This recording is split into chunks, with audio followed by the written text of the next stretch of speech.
Good evening everyone, कैसे हैं आप सब। आज मैं एक टॉपिक के ऊपर मैं वीडियो बनाने जा रहा हूँ। वो टॉपिक है इंटरेस्ट कैलकुलेशन। ठीक है, ये आपका सिलेबस का पार्ट ही है। इंटरेस्ट कैलकुलेशन की टैली के अंदर, टैली ERP 9 के अंदर इंटरेस्ट की कैलकुलेशन आप कैसे करते हैं, मतलब आपको इंटरेस्ट की कैलकुलेशन आप कैसे ऑटोमेटिकली हो जाए, उसको सीखने जा रहे हैं। तो इसके लिए मैं एक एग्जांपल ले रहा हूँ। ठीक है, बिल्कुल फ्रेश से स्टार्ट करेंगे। एक एक एग्जांपल ले रहा हूँ। ठीक है, मैं यहाँ पे एग्जांपल क्या लेने वाला हूँ, एग्जांपल ये लेने वाला हूँ कि मैं बजाज फाइनेंस से लोन लेने वाला हूँ। ठीक है, बजाज फाइनेंस से लोन लूँगा और वो लोन का ना लोन का अमाउंट भी हम डालेंगे। ठीक है, और किसी पर्टिकुलर रेट पे मैं लोन लूँगा। ठीक है, और वो इंटरेस्ट की कैलकुलेशन फिर हम बाद में चेक करेंगे कि क्या वो इंटरेस्ट की कैलकुलेशन ऑटोमेटिकली क्या टैली का सॉफ्टवेयर हमारा कर देता है या नहीं कर देता। ठीक है, तो इसको टैली के अंदर कैसे करना है वो बहुत इंपॉर्टेंट है।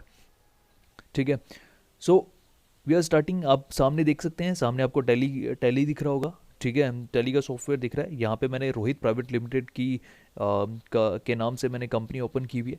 तो यहाँ से अब आपको फर्स्ट ऑफ ऑल देखो, इसका फीचर आपको ओपन करना पड़ेगा। पहले फीचर ये ओपन नहीं होगा तो आपको फीचर ओपन करना पड़ेगा। तो फीचर ओपन करने के लिए आपको F11 दबाना पड़ेगा। देखो आपको राइट हैंड साइड पे आपको F11, डाउन साइड पे आपको F11 फीचर, देखो मैं माउस से मैं सर्कल भी कर रहा हूँ। F11 आपको फीचर्स ओपन करना पड़ेगा। यहाँ से आप फीचर्स ओपन करेंगे।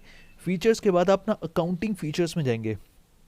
अकाउंटिंग फीचर्स ओपन करने के बाद आपको अकाउंटिंग फीचर्स के अंदर ना आपको एक इंटरेस्ट कैलकुलेशन का पॉइंट दिखेगा। यहाँ पे देखो कहाँ पे interest calculation, just a second, ये रहा।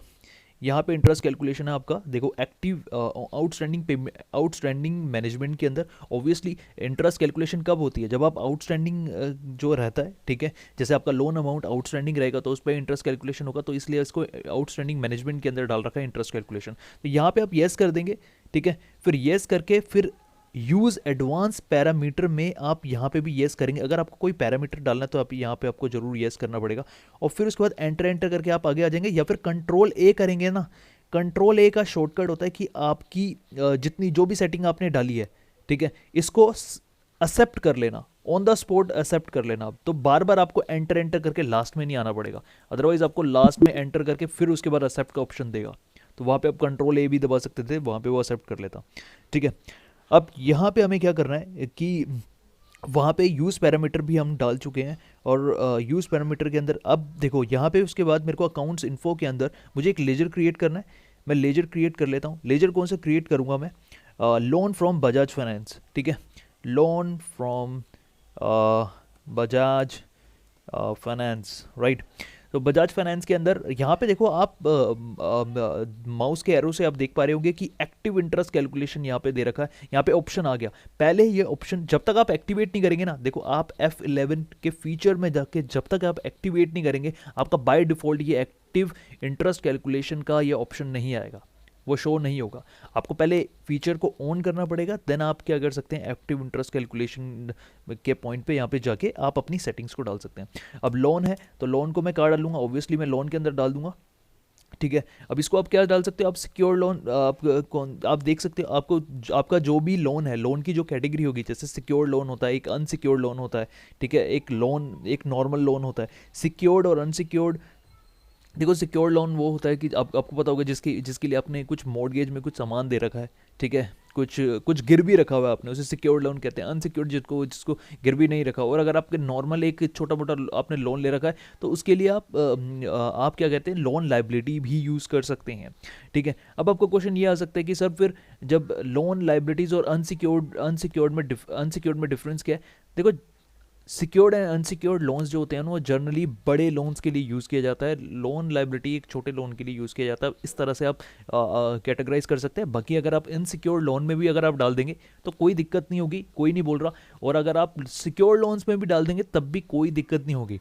बट हालांकि आपको कोशिश करनी चाहिए कि अनसिक्योर्ड और लोन लाइबिलिटी के अंदर डालो जब तक कुछ मॉर्गेज में आपने कुछ दे नहीं रखा। ठीक है, सिक्योर लोन तभी चूज करें जब आपका लोन क्या कहते हैं कि आपने कुछ ना कुछ गिरवी रखा है। यहाँ पे मैं लोन लाइबिलिटी सेलेक्ट कर रहा हूँ। ठीक है, उसके बाद इंटरेस्ट कैलकुलेशन में आप येस करेंगे। जैसे ही येस करेंगे ना तो देखना देखो यहाँ पे जैसे ही मैंने येस किया ना, तो इंटरेस्ट के पैरामीटर पूछ रहा है। What is parameter? पैरामीटर पूछ रहा है कि आप मुझे मेथड बता दो, मतलब टैली पूछ रहा है कि आप हमें पहले ही बता दो कि भैया किस तरह से हमें कैलकुलेशन करनी है, ठीक है, आप पहले ही बता दो। तो यहाँ पे आप करेंगे। अब यहाँ पे देखो कुछ बोल रहा है कि अमाउंट्स एडेड या डिडक्टेड, कुछ अमाउंट के आपको इंटरेस्ट कैलकुलेशन के अंदर ऐड करना है क्या, जैसे कि कुछ फीस वगैरह होती है कि इंटरेस्ट तो कैलकुलेट होगा प्लस में 100 रुपीज़ की फीस भी लगेगी, तो उसके अंदर अगर आपको कुछ अमाउंट ऐड करना है या डिडक्ट करना है तो वो आप कर सकते हैं, अदरवाइज यहाँ पे आपको ब्लैंक छोड़ना है। तो रेट यहाँ पे मैं यहाँ पे सेलेक्ट कर रहा हूँ, लेट्स से 10%, मैंने 10% का है, तो 10% है, ठीक है। तो अब हमें हमें पीरियड सेलेक्ट करना है कि कौन से पीरियड, मतलब जो हमने ये लोन लिया है, ये जो लोन लिया है, ये लोन किस हिसाब से लिया हुआ है मैंने। ये जो 10% का जो रेट है वो पर 30 डेज़ के हिसाब से या 365 डेज़ के हिसाब से, कैलेंडर मंथ के हिसाब से या कैलेंडर ईयर। जनरली जो रेट होता है वो पर एनम के हिसाब से होता है ना, तो कैलेंडर ईयर आपको सेलेक्ट करना होता है ना। अदरवाइज अगर अगर आपने कोई लोन ले रखा है जो भैया 10% पर मंथ के हिसाब से ले रखा है तो फिर पर मंथ वाला सेलेक्ट कर लेना। बट यहाँ पे मोस्टली मैं क्योंकि अगर आप बजाज फाइनेंस वगैरह से ले रहे हैं तो वो ईयरली रेट ऑफ इंटरेस्ट होता है, तो यहाँ पे मैंने कैलेंडर ईयर सेलेक्ट कर लिया, ठीक है। यहाँ पे अब ये बोल रहा है कि आपका जो इंटरेस्ट कैलकुलेशन होगा वो कौन से अमाउंट पे होगा। तो एक क्रेडिट बैलेंस और एक डेबिट बैलेंस। लोन का जो बैलेंस होता है वो क्या होता है, लाइबिलिटी का बैलेंस क्या होता है, क्रेडिट होता है। तो मतलब ऑब्वियसली इंटरेस्ट कैलकुलेशन तब करना, मतलब मैं टैली को कमांड क्या कर रहा हूँ, मैं टैली को कमांड ये दे रहा हूँ कि इंटरेस्ट की कैलकुलेशन तब करना जब क्रेडिट बैलेंस हो, यानी लोन में कुछ बैलेंस आ रहा हो। अगर मान लो, पता है आपको, कभी कभार क्रेडिट कार्ड, मैं क्रेडिट कार्ड का एग्जांपल दूंगा कि कभी कभार क्या होता है कि जैसे मान लो क्रेडिट कार्ड में आपकी 5,000 की लाइबिलिटी है बस, और आप 10,000 चुका देते हो, यानी आपने ज़्यादा चुका दिया, तो आपका बैलेंस क्या चला जाता है, वो नेगेटिव में चला जाता है। तो नेगेटिव मीन्स डेबिट बैलेंस हो गया, क्योंकि वो तो लोन है ना, तो लोन का डेबिट बैलेंस में चला जाना यानी नेगेटिव में चला जाना। तो क्या डेबिट बैलेंस पे भी आप क्या कैलकुलेशन करना चाहते हैं? नहीं, डेबिट बैलेंस पे इंटरेस्ट कैसे कैलकुलेट हो जाएगा, नहीं होगा ना, ठीक है। तो ऑल बैलेंसेस नहीं सेलेक्ट करना है, यहाँ पे क्रेडिट बैलेंस सेलेक्ट करना है। फिर उसके बाद आपको पीरियड सेलेक्ट करना है कि ये जो 10% की कैलकुलेशन है वो कब से कब तक आप करना चाहते हैं।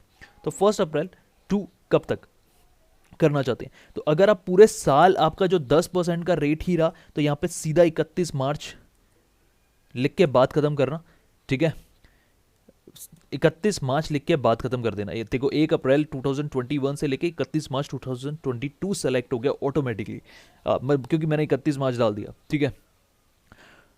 और फिर उसके बाद राउंडिंग ऑफ देख सकते हो कि जैसे राउंडिंग ऑफ आपको पता ही है कि राउंडिंग ऑफ कैसे करना चाहते हो, है ना। अकाउंट्स में हम करते थे कि अगर 0.5 है तो उसको 0.5 है तो उसको 1 बना देना, तो ठीक है, उसको वो अपवर्ड राउंडिंग ऑफ कहते हैं, नॉर्मल राउंडिंग ऑफ डाउनवर्ड। तो अगर आपको राउंडिंग ऑफ वगैरह नहीं करना, बिल्कुल डॉट कैलकुलेशन यानी पॉइंट टू पॉइंट कैलकुलेशन चाहिए, तो नॉट एप्लीकेबल कर देना, ठीक है। अब एक एग्जाम्पल में देखो यहाँ पे ये खत्म हो जाएगा, 10% का मैंने क्राइटेरिया डाल दिया, खत्म हो गया। बट मैं इसको थोड़ा सा और डिफिकल्ट बना देता हूँ। अगर आप बोलोगे मैं इसको और डिफिकल्ट कैसे बना रहा हूँ, मैं ये ले रहा हूँ कि जो मेरा 31 जुलाई तक 2021 तक जो मेरा रेट था ना वो 10% रहा। फिर उसके बाद क्या हो गया, बजाज फाइनेंस ने, हो सकता है कि गवर्नमेंट की कोई गाइडलाइन आ गई या आरबीआई की कोई गाइडलाइन आई कि जो लोन है वो आपको 10% पे नहीं 12% पे देना। आरबीआई की अगर कोई गाइडलाइन आ गई तो 12%। तो लेट्स से कि हम यहाँ पे कुछ रेट चेंज कर देते हैं कि मतलब जो 31 जुलाई तक का तो 10% था, बट उसके बाद जो 12% रेट हो गया, तो ये भी ईयरली होगा, ठीक है। और क्रेडिट बैलेंस पे ही होगा। यहाँ पे अब आपका ऑटोमेटिकली देखो आगे की डेट सेलेक्ट हो जाएगी 31 जुलाई से, अब यहाँ पे 1 अगस्त से स्टार्ट हो गई, तो यहाँ पे मैं पूरा 31 मार्च तक का, यानी कहने वाली बात क्या, यहाँ से आप समझ पा रहे होंगे क्या हुआ यहाँ पे कि 10% जो इंटरेस्ट मैं दूंगा 1 अप्रैल से 31 जुलाई तक का कोई लोन होगा, मतलब जो लोन है उस पर मैं 10% के इंटरेस्ट के हिसाब से दे रहा हूँ, है ना। वो महीने के हिसाब से कैलकुलेट हो जाएगा, 3 महीने, अप्रैल मई जून जुलाई, 4 महीने, हाँ 4 बाय 12 के हिसाब से कैलकुलेशन हो जाएगी। और जो 12% की जो कैलकुलेशन है वो बाकी रिमेनिंग आपके 8 मंथ के हिसाब से कैलकुलेशन हो जाएगी, राइट। Okay, right. तो अब मैं यहाँ पे इसको सेव करने जा रहा हूँ। मैं यहाँ पे रेट, अगर आपको कुछ और भी पीरियड अगर डालना है, मान लो 1 साल के अंदर आपके 3 रेट चेंज हो जाते हैं, तो 3 रेट्स के हिसाब से आप कर देंगे, ठीक है। तो यहाँ पे बस अब उसके बाद मैं आगे चल रहा हूँ और इस लेजर क्रिएशन को मैं सेव कर रहा हूँ। मैंने यहाँ पे सेव कर दिया, मेरा लेजर क्रिएट हो चुका है अब, ठीक है। अब बारी क्या आती है, अब मेरी बारी आती है कि मैं लोन ले लूँ, अभी तो देखो मैंने लोन थोड़ी लिया है, मैंने तो लेजर क्रिएट किया और लेजर क्रिएट के अंदर मैंने इन्फॉर्मेशन डाल दी कि अगर मैं बजाज फाइनेंस से लोन लेता हूँ तो अगर इन 4 मंथ के अंदर मुझे इतना रेट देना पड़ेगा और बाकी के टाइम पे 12% देना पड़ेगा। सिंपल। अब मैं एक बार एंट्री करके देख लेता हूँ। देखो लोन ले तो लूँ, अब मैं लोन देखो कैसे लूँगा, लोन लूँगा तो लोन की एंट्री क्या होती है, लोन की एंट्री क्या, लोन जब आप लेते हैं तो लोन की एंट्री क्या होती है, bank account debit to loan from Bajaj finance होगा उसकी एंट्री। तो अकाउंटिंग वाउचर के अंदर हम जाएंगे, कौन सा वाउचर सेलेक्ट करोगे, रिसीट वाउचर। ओके मैं रिसीट वाउचर देखो मैंने ओपन किया, रिसीट वाउचर खोल लोगे आप। ठीक है, इसके शॉर्टकट्स इंपॉर्टेंट है, आप शॉर्टकट याद कर रख लेना, F6 इसका शॉर्टकट है। तो रिसीट वाउचर के अंदर आप क्या करेंगे, यहाँ पे देखो, अच्छा एक चीज़ देखो, यहाँ पे टू और बाय वाला ऑप्शन आ रखा है, टू और बाय वाला ऑप्शन आ रखा है। ठीक है, अगर आप टू और बाय वाला ऑप्शन नहीं चाहते, आपका हो सकता है कि बाय डिफॉल्ट ओन अकाउंट वाला ऑप्शन हो। ठीक है, अभी तो मेरे उसमें टू एंड बाय ऑप्शन है, क्योंकि आपको पता है मैंने सेटिंग इसकी हिलाई हुई है। अगर मैं सेटिंग को ठीक कर दूं, मैं अगर बाय डिफ़ॉल्ट सेटिंग कर दूंगा तो फिर वो अकाउंट वाला ऑप्शन आ जाएगा। तो आप देख सकते हो, मैं इसको सेटिंग को चेंज भी करके दिखा देता हूँ आपको, कहीं आप भूल गए हो। F12 के अंदर कन्फिग्रेशन के अंदर जाके ना, अ, नहीं यहाँ पे नहीं, एक सेकेंड आप बैक आ जाओ। वैसे यहाँ पे भी हो सकता था, बट मैं आपको गेटवे ऑफ टैली से मैं स्टार्टिंग से बता देता हूँ कि अगर आपको अकाउंटिंग वाउचर की सेटिंग को ठीक करना है तो यहाँ पे एक सेकेंड यार, अकाउंटिंग वाउचर कॉन्फ़िगरेशन, हाँ यहीं पे ये एक ऑप्शन आता है। यहाँ पे देखो आता है यूज़ सिंगल एंट्री मोड, ये है ना सिंगल एंट्री मोड, यहाँ पे यस कर दो सिंगल एंट्री मोड पे। यहाँ पे देखो use single entry mode for payment receipt counter voucher, यहाँ पे यस कर दोगे ना, और एंटर एंटर करके यानी कंट्रोल ए कर दो, सेव हो जाएगा। तो देखो अकाउंट वाला ये ऑप्शन आ गया, देखो यू कैन क्लियरली सी कि यहाँ पे अकाउंट वाला ऑप्शन यानी बाय डिफॉल्ट जो आपके टैली में आ रहा होगा। तो इस मैंने इसलिए शो कर दिया कि कुछ बच्चे कंफ्यूज ना हो जाए कि सर के उसमें टू और बाय क्यों आ रहा है। ठीक है, आप ऐसे भी एंट्री कर सकते हैं या फिर आप टू और बाय वाले से भी कर सकते हैं। तो अब देख लेना कि बाय डेबिट साइड लिखेंगे, टू वाला जो वैसे करेंगे। तो यहाँ पे मैं लिख रहा हूँ रिसीट वाउचर के अंदर, तो किससे रिसीव किया आपने, SBI बैंक अकाउंट के अंदर, मैंने लोन लिया तो मेरा बैंक में पैसा आ जाएगा। ठीक है, और यहाँ पे पर्टिकुलर्स में क्या डालोगे, लोन फ्रॉम बजाज फाइनेंस। अब मैं यहाँ पे डाल रहा हूँ 2,50,000, मैंने 2.5 लाख का लोन लिया है। तो ठीक है 2,50,000, और यहाँ पे मैं नरेशन, यहाँ पे चेक वगैरह की इन्फॉर्मेशन की जरूरत नहीं, अगर चेक से रिसीव हुआ तो चेक की इन्फॉर्मेशन डाल दो, अदरवाइज रहने दो। ठीक है, हो सकता है ई फंड ट्रांसफ़र भी हो। अच्छा यहाँ पे मैं कुछ बता देना चाहता हूँ कुछ, कि यहाँ पे देखो कुछ ट्रांजैक्शन टाइप में पूछता है कि आपकी कैश में ट्रांजैक्शन हुई है, चेक में ट्रांजैक्शन, अगर बैंक यूज़ हुआ है, बैंक यूज़ अगर वहाँ पे बैंक डाला है ना, आपने SBI बैंक डाला है, तो यहाँ पे कैश मत डाल देना। यहाँ पे ट्रांजैक्शन की टाइप डाली हुई है, तो यहाँ पे या तो बैंक के थ्रू ट्रांजैक्शन हुई है, तो या तो चेक के थ्रू ही होगी, या फिर क्या कहते हैं आपका जो RTGS वगैरह के थ्रू ही होगी। तो अगर RTGS वगैरह यानी आपके आपके अकाउंट में डायरेक्टली पैसा आया, तो जनरली हम लोन लेते हैं तो हमारे अकाउंट में डायरेक्टली पैसा आ जाता है, तो ई फंड ट्रांसफ़र आप ले लेंगे। ठीक है, और अगर कोई इंस्ट्रूमेंट नंबर वगैरह है तो डाल दोगे, अदरवाइज कोई बात नहीं। ऑलराइट, अब इसकी अच्छा इसकी इसकी मैं एक बारी ना डेट भी चेंज कर देता हूँ। मैं यहाँ पे डेट भी चेंज करनी होगी तो उसका शॉर्टकट क्या होता है, F2 होता है। F2 दबाओ आप, F2 दबाओगे, मैं डेट इसकी चेंज कर देता हूँ। मैं 1 मई डाल देता हूँ, एक काम करता हूँ 1 मई 2011। ठीक है 2021 आप देख सकते हैं, जो भी आपको डेट डालनी हो उसके अकॉर्डिंग डालना। Being loan taken from Bajaj Bajaj finance, ठीक है, ऑफ ₹2,50,000, राइट, डन। बस इतनी रिलेशन ठीक है। उसके बाद मैं सेव करूँगा। यहाँ पे मैंने देखो, यहाँ पे मैं एंट्री कर चुका हूँ। ठीक है, यानी इसका मैंने रिसीट वाउचर में एंट्री कर दी, डेट मीन्स कि मैंने लोन ले लिया। अब 1 मई को मैंने लोन लिया, तो उसके हिसाब से ही इंटरेस्ट की कैलकुलेशन होगी। अब ये सारा मैथ वाली गेम आ गई कि इंटरेस्ट की कैलकुलेशन वगैरह। ठीक है, तो ये सारी मैथ की कैलकुलेशन आ जाएगी सारी। ओके नाउ अब हमें क्या करना है, आप एस्केप पे आ जाओ, एस्केप करके आप बाहर आ जाओ, गेटवे ऑफ टैली पे आ जाओ। What is gateway of tally, gateway of tally ये है। ठीक है, मेन स्क्रीन जो आपकी है वो वही गेट ऑफ टैली है, ये मत भूल जाना कम से कम एटलीस्ट कि गेटवे ऑफ टैली क्या है। ओके यहाँ पे अब आपको क्या जाना है, क्योंकि आपको इंटरेस्ट की कैलकुलेशन देखनी है तो ऑब्वियसली डिस्प्ले में जाएंगे। फिर डिस्प्ले में जाने के बाद आप क्या करेंगे, डिस्प्ले में जाने के बाद आपको स्टेटमेंट ऑफ अकाउंट्स के अंदर जाना है। Statement of accounts, statement of accounts के अंदर देखो यहाँ पे आपके पास इंटरेस्ट कैलकुलेशन का एक ऑप्शन दिखेगा, यहाँ पे आपको एंटर करना है इंटरेस्ट कैलकुलेशन, और इंटरेस्ट कैलकुलेशन के अंदर आपको इंटरेस्ट पेबल में देखना है, क्योंकि पे करना है, लोन लिया है तो पे करोगे ना, है ना। और ये सर ठीक है इंटरेस्ट पेबल तो ठीक है, ये इंटरेस्ट रिसीवेबल क्या चीज़ है? रिसीवेबल का मतलब हो गया कि मान लो अब उल्टा ले लो, अभी तो आपने लोन लिया बजाज फाइनेंस से, हो सकता है कि आपने किसी को लोन दिया हो, जैसे अब किसको लोन दिया हो, क्या सर हम बैंक है? नहीं, हम बैंक नहीं है भैया। कभी कभार हम क्या करते हैं, हम अपना स्टॉक क्रेडिट पे बेचते हैं, उधार पे बेचते हैं स्टॉक को। तो अगर वो स्टॉक की पेमेंट लेट हो जाती है, जैसे मेरे पास कोई पार्टी आई मैं स्टॉक परचेज करने के लिए और उसकी पेमेंट लेट करी उन्होंने, मैंने उनको 30 दिन का टाइम दिया, 30 डेज में उन्होंने पेमेंट नहीं करी, तो मैं क्या करूंगा, उनसे इंटरेस्ट चार्ज करूंगा ना, यानी इंटरेस्ट मैं रिसीव करूंगा। तो वो वाला जो केस होगा ना वो इंटरेस्ट रिसीवेबल का हो जाएगा। तो वो भी केस की आप प्रैक्टिस कर सकते हैं, वो खुद से कर लेना। उसके अंदर आप क्या करना, कोई डेटर का अकाउंट बना देना, उसको सेल कर देना, और इंटरेस्ट वगैरह की कैलकुलेशन आप कर सकते हैं, ठीक है। बाकी अगर आप बोलोगे उससे रिलेटेड भी मैं वीडियो बना दूंगा, इंटरेस्ट रिसीवेबल से रिलेटेड भी। हाँ ओके, तो हम इंटरेस्ट पेबल की कैलकुलेशन चेक कर लेते हैं। अच्छा ओके, इंटरेस्ट पेबल की कैलकुलेशन अब देखते हैं। इंटरेस्ट पेबल की मैंने जैसे ही ओपन किया interest payable, oh my God, यहाँ पे मेरे को एंट्री नहीं दिख रही।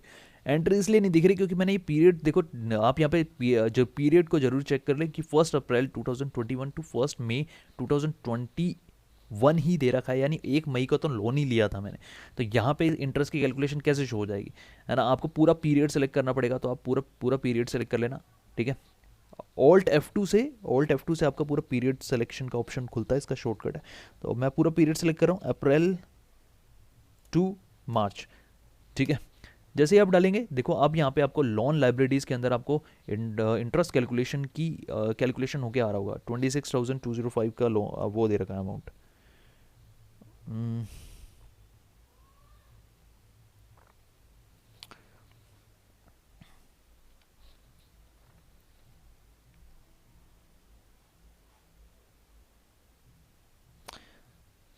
ठीक है, अब इसको आप ओपन करके देखेंगे।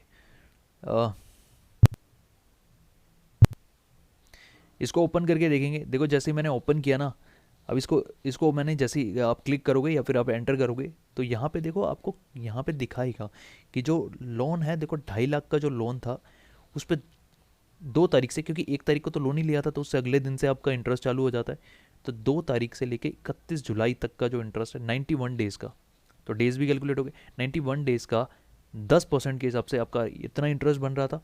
और फिर उसके बाद में 2.5 लाख पे ही 1 अगस्त और 31 मार्च तक आपका 243 डेज़ का 12% और इतना इंटरेस्ट आपका बन रहा था, ठीक है। तो ये रही इंटरेस्ट की कैलकुलेशन, ये आपकी ऑटोमेटिकली इंटरेस्ट की कैलकुलेशन हो जाएगी, ठीक है। तो 26,205 अब ये देख सकते हैं कि 26,205.48 ये आपकी कैलकुलेशन होके आ चुकी है इंटरेस्ट की, ठीक है। यानी आपका इसका फ़ायदा क्या है, इसका फ़ायदा ये है कि आपको यार कैलकुलेटर वगैरह से सेपरेटली कैलकुलेशन नहीं करनी पड़ेगी, एक्सेल वगैरह से आप डिटेल आप इसके अंदर डालोगे, अपने आप इंटरेस्ट की कैलकुलेशन होके आ जाएगी, ठीक है। बट एक सेकंड मैं एक चीज़ और आपको बताना चाहता हूँ कि यहाँ पे कहानी इतनी ही ख़त्म नहीं हो जाती, क्योंकि ये सिर्फ आपको कैलकुलेट करके दे रहा है, इसने ऑटोमेटिकली इंटरेस्ट की एंट्री नहीं कर दी। इंटरेस्ट की एंट्री भी तो करोगे ना, अभी इंटरेस्ट की एंट्री थोड़ी हो गई है ना। जैसे इंटरेस्ट की जो एंट्री होती है, जो आप इंटरेस्ट एक एक्सपेंस की तरह दिखाओगे प्रॉफिट एंड लॉस अकाउंट में, उसकी अभी एंट्री थोड़ी हो गई है, उसकी एंट्री भी तो करनी है ना। अभी तो ये सिंपल एक कैलकुलेशन हुई है ना, एक सिंपल कैलकुलेशन हुई है। तो आप ये अमाउंट नोट कर लेना, 26,205.48, 26,205.48। मैं एक बार लिख लेता हूँ, 26,205.48, मेरे को याद करने में थोड़ा सा डिफिकल्टी होती है, ठीक है। अच्छा चलो एस्केप करते हैं, अब वापस हम इंटरेस्ट की एंट्री करेंगे। अच्छा इंटरेस्ट की एंट्री कब करोगे, लास्ट डेट को करोगे, 31 मार्च को हम एंट्री करेंगे, क्योंकि ईयर के एंड में एंट्री करते हैं ना, जैसे डेप्रीशिएशन की ईयर एंड में करते हैं, इंटरेस्ट कैलकुलेशन की ईयर एंड में करते हैं। तो अकाउंटिंग वाउचर में आ जाओ, अकाउंटिंग वाउचर में आके यहाँ पे एंट्री कहाँ करोगे, अभी आपने पे नहीं किया, सिर्फ आप आउटस्टैंडिंग की एंट्री, एक बुक करने की एंट्री कर रहे हैं। तो किस में करेंगे, जर्नल वाउचर के अंदर। अब पता लगा जर्नल वाउचर क्यों यूज़ होता है। जर्नल वाउचर इन्हीं चक्रों में यूज़ होता है कि यहाँ पे इंटरेस्ट की कैलकुलेशन करेंगे। अच्छा, इंटरेस्ट का लेज़र नहीं बना रखा तो यहाँ पे मैं फटाफट बना भी लेता हूँ। अच्छा, पहले तो यार सबसे पहले डेट ही चेंज करो। F2 करेंगे, डेट चेंज करेंगे 31 मार्च, 31 मार्च 2022। और यहाँ पे इंटरेस्ट का लेजर क्रिएट करने के लिए ओल्ड सी शॉर्टकट, ठीक है। Interest on loan account, right. यहाँ पे इंटरेस्ट क्या आपका एक्सपेंस है, इनडायरेक्ट एक्सपेंस है, तो इनडायरेक्ट एक्सपेंस में डाल दो। और यहाँ पे मत कर देना इंटरेस्ट कैलकुलेशन, वो तो इंटरेस्ट की भी इंटरेस्ट कैलकुलेशन करोगे क्या, बस यहाँ पे, ठीक है। यहाँ पे आपका इंटरेस्ट ऑन लोन अकाउंट हो गया, और कितना था, 26,205.48, डन। उसके बाद यहाँ पे 2 आ जाएगा आपका, और 2 में आपको क्या डालना है, क्या बजाज फाइनेंस डालोगे। बजाज फाइनेंस को भी वैसे तो कर सकते हो, लेकिन एक बेटर ऑप्शन अकाउंटिंग का होता है कि आप ना क्या करो, इंटरेस्ट एक लेजर क्रिएट करो। लेजर क्रिएशन पे मैं आ गया हूँ, इंटरेस्ट पेबल के नाम से बनाओ। जैसे सैलरी की एंट्री, पता है आपको सैलरी की एंट्री कैसे होती है, सैलरी टू सैलरी पेबल होती है, यानी हम आउटस्टैंडिंग बुक करते हैं उसकी, फिर उसके बाद उसकी पेमेंट कर देते हैं। तो इंटरेस्ट पेबल में डाल दोगे आप, क्या डाल दोगे आप, क्या कहते हैं इसको, लाइबिलिटीज़ के अंदर डाल दोगे। नहीं, लाइबिलिटीज़, एक सेकेंड, करंट लाइबिलिटीज़ कहाँ है, current liabilities, yes, current liabilities में आप डाल दोगे और इसको एंटर करोगे। यस, ये आपकी लाइबिलिटी होगी। देखो, इस एंट्री को मैं समझाऊं अगर, तो इंटरेस्ट ऑन लोन तो आपका एक्सपेंस हो गया, ठीक है, जो आपने बुक कर दिया, और साथ में अभी पे तो नहीं किया ना, तो उसके लिए लाइबिलिटी बुक कर दी। अगर पे कर दोगे ना तो टू बैंक करोगे, अगर आप पे कर दोगे तो टू बैंक करोगे, तो फिर तो पेमेंट वाउचर से एंट्री करोगे। तो अभी मैं पे नहीं कर रहा, ठीक है। अच्छा, अभी मैं पे नहीं कर रहा, तो पे नहीं कर रहा, सिर्फ अभी बुक कर रहा हूँ, तो बुक करने की एंट्री होती है interest on loan to interest payable account. अगर अकाउंटिंग वीक है आपकी, तो फिर एक बार 11th की बुक उठा लेना, उसको देख लेना एक बार। तो यहाँ पे ऐसी एंट्री हो जाएगी। अच्छा, इसके बाद क्या मैं अगर पेमेंट करूँगा तो फिर एंट्री कैसे करूँगा, देखो ये तो यहाँ पे एंट्री हो गई। मैं नरेशन वगैरह रख दूंगा, being interest calculated, interest on loan booked. यहाँ पे तो देखो ये वाली एंट्री हो गई। बट मैं आपसे ये पूछ रहा हूँ कि जब मैं पेमेंट करूँगा इंटरेस्ट की, मान लो 31 मार्च को ये पेमेंट करता हूँ, तो उसको कैसे करूँगा, फिर इंटरेस्ट पेबल अकाउंट, अभी मैंने क्रेडिट किया है ना, तो उसको डेबिट कर दूंगा, फिर interest payable account debit to to bank account या कैश अकाउंट, वही पेमेंट वाउचर के अंदर एंट्री कर देंगे। बट अभी मैं अज्यूम कर रहा हूँ कि मैं पेमेंट नहीं कर रहा, अभी आउटस्टैंडिंग है, बस यहाँ पे ये एंट्री हो चुकी है, जनरल वाउचर के अंदर वो एंट्री करनी थी। So this is all about, मैं ये कह सकता हूँ कि this is all about interest calculation, कि इंटरेस्ट कैलकुलेशन कैसे की जाती है किसी भी लोन पे, ठीक है। आई होप आपको ये सारे कॉन्सेप्ट क्लियर आए होंगे। अगर आपके कुछ डाउट्स होते हैं रिलेटिंग टू दिस वीडियो, तो आप मेरे से पूछ सकते हैं रिगार्डिंग दिस। और so thank you so much for the day.